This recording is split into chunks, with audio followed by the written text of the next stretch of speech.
April 26, 1999. A quiet London morning is shattered by a single echoing gunshot.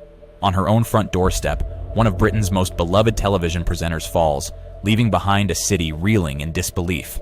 What could possibly drive someone to murder Jill Dando in cold blood? Jill Dando was a familiar face in every British home, a trusted journalist, the smiling host of BBC's Crime Watch. That morning, her street in Fulham buzzed with the ordinary. Birds chirped, neighbors bustled, the world spun as usual. But at 11:32, everything changed. Jill returned from her fiancé's house, parking her blue convertible just a few steps from her front door. As she walked up the path, a figure waited, hidden in plain sight. Moments later, a single shot rang out. A neighbor, startled by the bang, found Jill collapsed on the doorstep. Her keys were still clutched in her hand. Calls for help were frantic, but when paramedics arrived, it was too late. Jill was gone. The city was stunned. How could such a public, adored figure be targeted so brazenly in broad daylight? The Met Police launched one of the largest investigations in their history. Media swarmed the scene, speculating wildly. Was it an obsessed fan? A criminal seeking revenge for her reporting? Some whispered about a Serbian connection, angry over NATO bombings Jill had reported on. Others pointed to a mysterious man seen loitering in the neighborhood. Hundreds of leads poured in. More than 2,000 people were questioned, yet the clues felt slippery, never quite fitting together. Surveillance footage yielded nothing.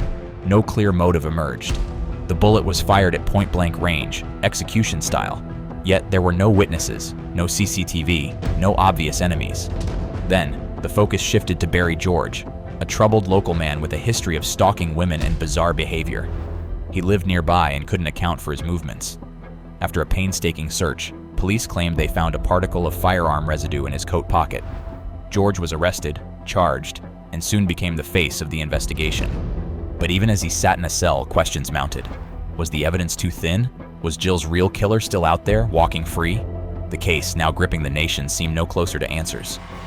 Barry George was convicted and imprisoned, but after years behind bars, his conviction was overturned on appeal.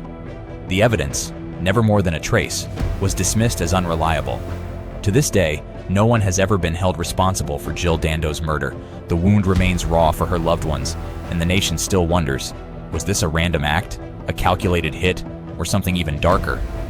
Nearly a quarter century later, the front door where Jill fell is still a doorway to unanswered questions. What secrets might still be hidden behind that single, chilling gunshot? Let us know what you think.